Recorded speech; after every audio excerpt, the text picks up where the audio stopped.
தமிழக வெற்றிக் கழகத்தின் 2ஆம் ஆண்டு தொடக்க விழாவிற்கு ஒருங்கிணைப்பு குழுவை அமைத்து கட்சித் தலைமை தற்போது அறிவித்திருக்கிறது. அண்மை தகவலாக நாம் பார்த்துக் கொண்டிருக்கிறோம்.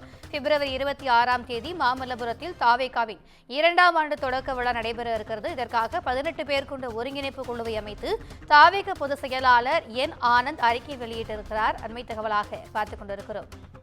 கூடுதல் விவரங்களை எமது செய்தியாளர் கீதன் வழங்க கேட்கலாம். வணக்கம் கீதன், இந்த குழு குறித்தான கூடுதல் விவரங்கள். வணக்கம். குறிப்பாக தமிழக வெற்றிக் கழகத்தின் 2ஆம் ஆண்டு விழா என்பது மாமல்லபுரத்தில் நடைபெற இருக்கின்றது. வரும் 26ஆம் தேதி இந்த கூட்டம் என்பது கட்சியின் தலைவர் விஜய் தலைமையில் நடைபெற உள்ளது.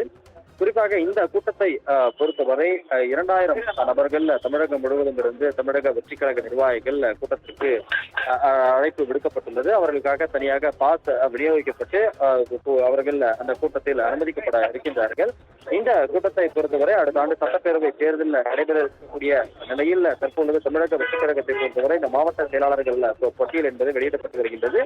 இன்னும் ஒரு 20க்கும் மேற்பட்ட மாவட்டங்களுக்கு மாவட்ட செயலாளர்கள் நியமிக்கப்பட இருக்கின்றார்கள்.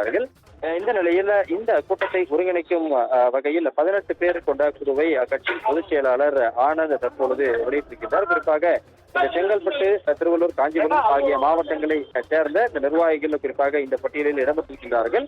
இந்த 26ஆம் தேதி நடைபெற இருக்கக்கூடிய இந்த கூட்டத்தை இந்த குழுவினர் ஒருங்கிணைப்பார்கள். குறிப்பாக வரக்கூடிய நிர்வாகிகளுக்கான அவர்கள் தங்குவதற்கான இடம், அதே போல வாகன நிறுத்தும் இடம், அதே போல உணவு, அதே போல ஊடகங்களுக்கான அந்த ஒருங்கிணைப்பு பணி உள்ளிட்ட பல்வேறு நிகழ்வுகளை இந்த குழுவினர் ஒருங்கிணைப்பார்கள். எனவே இந்த நிகழ்ச்சி நடத்தி முடிக்கின்ற வகையில் அந்த 18 பேருக்கு ஒருங்கிணைப்பு குழுவை தற்போது தமிழக வெற்றிக் கழகம் அறிவித்திருக்கின்றது. அந்த அறிவிப்பை பொதுச் செயலாளர் ஆனந்த் வெளியிட்டிருக்கின்றார். கூடுதல் விவரங்களுக்கு நன்றி கீதன்.